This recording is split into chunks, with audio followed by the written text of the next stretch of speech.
Living green or sustainably is about more than saving on your electric bill and doing your part to protect natural resources. It is about a safer and healthier life for you and your family without sacrificing style, quality, or budget. This is a movement to provide all of us with clean air to breathe and water to drink, safe, healthy food to eat and places to live, and energy to run the places where we live, learn, play, and work. The Everyday Green Home Podcast helps you get the value of green for you, your family, and your community. Whether it's green homes, green living, or the people who make it happen, join me, Marla Esser-Close, to learn how green and sustainability practices and products work for you and our world.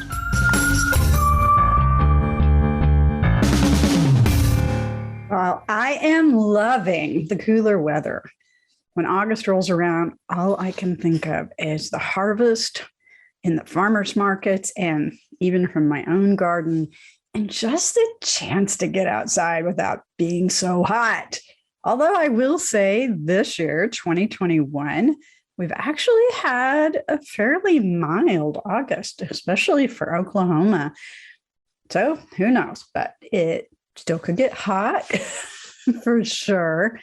But hey, let's talk about the outdoors as we're rolling into fall. Hey, y'all, I am Marla, the Green Home Coach, and I am really excited to be here today with a Teach Talk Everyday Green Home podcast episode, just to talk with you. I'm also recording this for video. And if you're a member of my Everyday Green Home, love your Everyday Green Home Facebook group, you can catch the video too. Ask questions there in the Facebook group and we'll get your questions answered. So today, let's talk about the harvest and our garden and outdoors and getting ready for the cooler weather. And how about maintenance and stuff we need to do? I know that's not as much fun, but it is important and it makes it a lot easier going forward. And I want to talk about some fun stuff too, ways to get outside and enjoy the weather, which I love, love, love to do. So our garden is producing. Yay. We have the craziest garden. If you watch and keep up with me on Instagram or on Facebook, it's just at Green Home Coach. We've been posting pictures of my garden in and out. So my very first harvest of the year was this Mammoth Armenian cucumber. And now you have to bear with me. We are experimental gardeners at best. I mean, we've just been trying a bunch of different stuff, but we've been doing it all as sustainably and chemical-free as we can. We have a farmer we love at the farmer's market who grows all chemical-free and grows the most beautiful produce, the best lettuce I've ever had. But this year, we wanted to do a bigger experiment than we did last summer. So we started last summer with straw bale gardening. I don't know if any of you remember this conversation if you've been listening long enough, but this whole idea of straw bale gardening. So we really like this for a couple of reasons. One, Oklahoma has really clayey soil. So we were going to have to bring in a lot of topsoil, compost augmentation to get the soil up to a level that we needed it to grow produce, to grow vegetables and stuff. So the straw, actually, you treat it, you condition it for a few weeks so that the interior of the straw bales breaks down into compost. So that's the medium you're actually growing in. Now, we don't know if we got organic or regular straw. So that was kind of a roll of the dice. But everything since we've gotten the straw has been non-synthetic chemicals, just natural fertilizer and a lot of hand weeding. So the straw also, besides having this different medium of growing, it's taller. So it's like having a raised bed garden, which is a lot easier on our knees and backs. And we got to reuse the straw from other people. So there's a lot of Halloween decorating and fall decorating in our neighborhood. And after we'd tried just 2 or 3 bales last year, we thought, okay, we need a lot more bales. We want to do a much bigger garden for 2021, which we have. So after Halloween, like early November, I put a notice out on our neighborhood Facebook group asking for anybody that was getting rid of their straw bales from the decorations if we could pick them up. And we did it again after Thanksgiving. And we got like 15 bales, and we just went around our neighborhood and picked them up. And most of these people were just going to throw them out. So we had this great opportunity to reuse this resource that was already out there and already been, harvested and baled and everything else.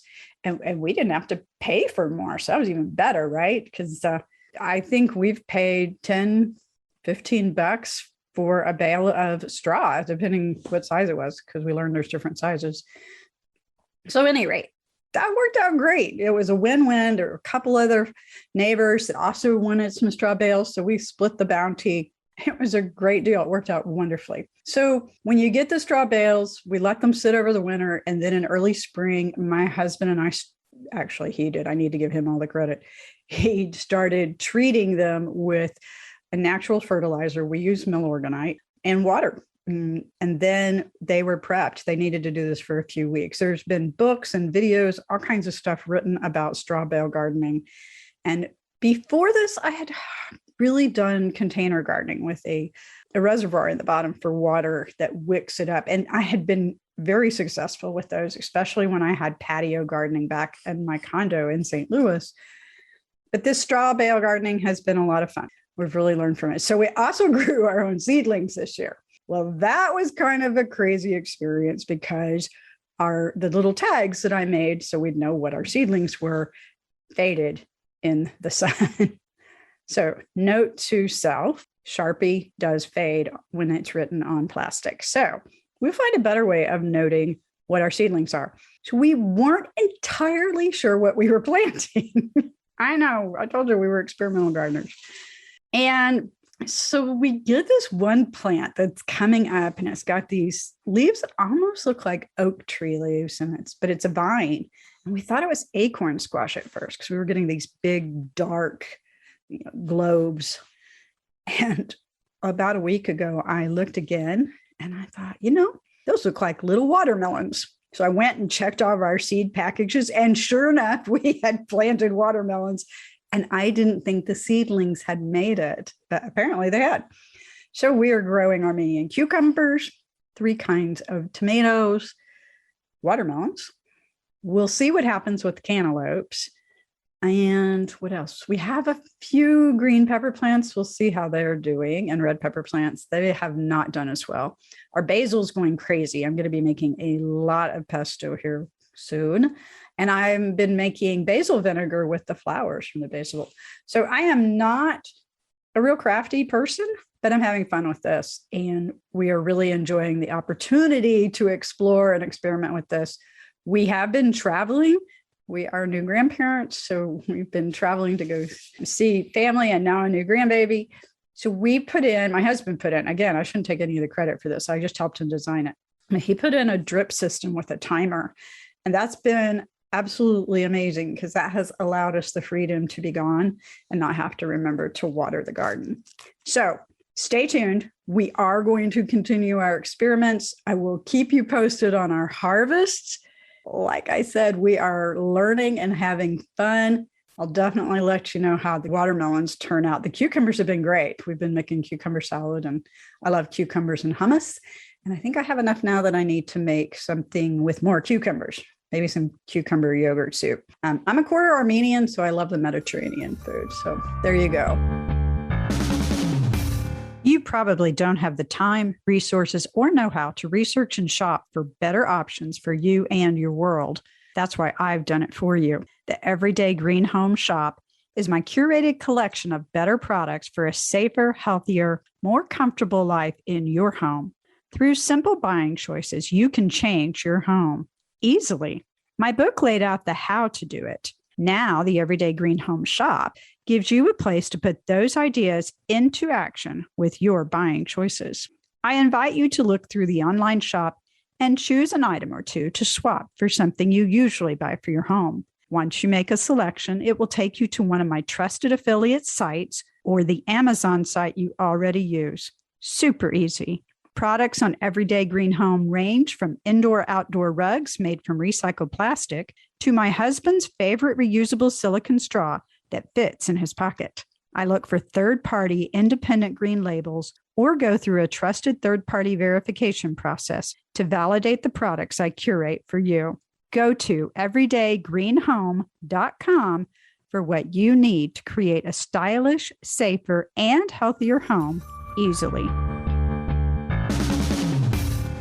So once we harvest, and last year we had our last harvest October 26th. And the reason I remember that date so much is because we went out and harvested everything we could get our hands on in the middle of the night, 10 o'clock with flashlights. And we took anything, if it was green or not, off of the plants because we had a forecasted ice storm coming in. And we did. We had a huge, huge ice storm the end of October last year. And it decimated plants, trees, electrical lines. It was an absolute mess. So we became very quick harvesters last year unexpectedly because this weather came in so fast.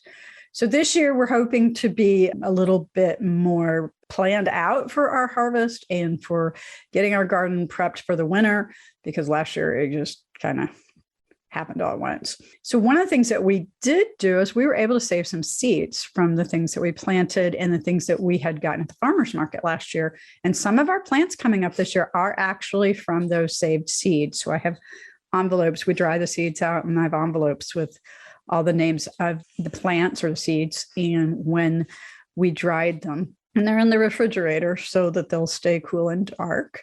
We're working to keep better notes on what worked and what didn't. And we did some new ways of securing the plants this year. So in our layout, we unexpectedly, our tree ended up getting bigger than we thought. So it is blocking some of our plants so that we got to rearrange some things for next year so that everything gets full sun. So that layout, we're working with that. And then we're just going through an inventory of what we're going to need for next year's garden. And we hope to get started earlier this year. We got a late start because we ended up going up in March to see family. And that was right about when we really should have been getting started. So anyhow, so outside maintenance for us definitely includes cleaning up in the garden. And we also have a wildflower garden that we pretty much mow down except for the grasses and the shrubs, which we do have some of those in there, but we'll pretty much mow that down in the fall. And again, I've been able to collect seeds from some of the wildflowers in our garden as well. So great opportunity to just give nature a little boost. Fall's also a really great time to plant new trees and shrubs, especially if you can find native trees and shrubs for your neighborhood. Fall is just a great time to plant, gives them a head start. I say this because I need to do this myself. And I'm looking for a few more shrubs to put in. We're really happy with the trees that we've been able to plant, but we do want to put a few more shrubs. And if you do have lawn or turf, this is a good time to seed as well this fall, and particularly look for sustainable turf. This doesn't require as much water. It doesn't need chemicals, and it's a lot easier to take care of. So adding that sustainable turf to your lawn, if you have lawn, can be a great way. I keep trying to make my lawn smaller and smaller and digging up more and more to make a garden. So I have less lawn to take care of because we have a big yard. That has definitely been a work in progress, though. So do what you can. Please do not, don't be hard on yourself. Like everything else, we all have to do what we can. One thing I will suggest, though, is make a list for yourself of the critical maintenance items that you absolutely have to get done to make sure your home is safe and sound for the colder climate, the colder winter coming up eventually. So you'll want to inspect the outside of your home and make sure everything looks good. Make sure to do the little things like changing your heating and cooling filters and your water filters and keep that on a good schedule. But the outside, this is a good time to do it. Look for any things that just need simple repairs. Check your downspouts. Make sure that all your water is going away from your foundation. There's some great maintenance checklists in my book. And if you don't have the book, holler at me and we'll figure out a way to get you some of those. There's also been several podcasts on maintenance. I'll put a couple of links in the show notes so that y'all can access those. because those I've had really good success with this way of approaching maintenance where it's kind of inspect, do little projects, and then either weekend warrior projects or ask another professional to do them.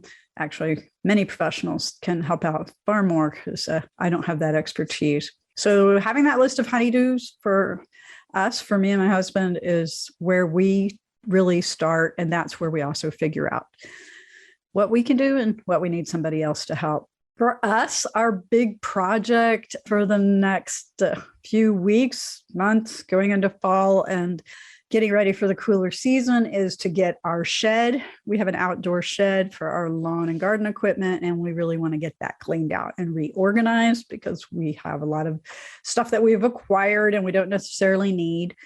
So you may have a storage area that this is a great time to clean it out and organize too. So that may also lead to a good time to declutter or maybe even have a garage sale. We've been helping some family members to help clean out with some moves and downsizing and getting right-sized in their lives. And there's a lot of services out there to help. We have worked hard to donate or sell as much as possible. I'm a huge fan, as y'all know, of reuse and recycle. And I always want to reuse first. So any way I can reuse things, by donating them, by sharing them with neighbors or family, definitely want to do that. And then, of course, to recycle the items that can't be reused, just think beyond your big trash pickup. I know in our neighborhood, we still have a lot of construction going on in our neighborhood. So there's still a lot of construction workers that drive through often. And right before Big Trash Day, a lot of them will come through. And once it's on a curb, it's public property, so they can take it. But I do find a lot of people putting things out for Big Trash Day rather than donating it. Fortunately, we have a kind of impromptu system here in our neighborhood where a lot of people do come by and claim it. That doesn't happen in all neighborhoods. So if there's any opportunity for you to have your stuff go to be reused by someone else, then we're paying it forward and not putting it in the landfill. Our landfills are getting really, really full. And that's not just the greatest way I can think of to use our very valuable resource of our land. If you are in this declutter mode, as you can hear that I am, there's also a lot of junk services out there. And I kind of say that with air quotes. Many of them claim to be eco-friendly, especially because they will sort through the stuff and take it to donation sites, recycling sites, etc.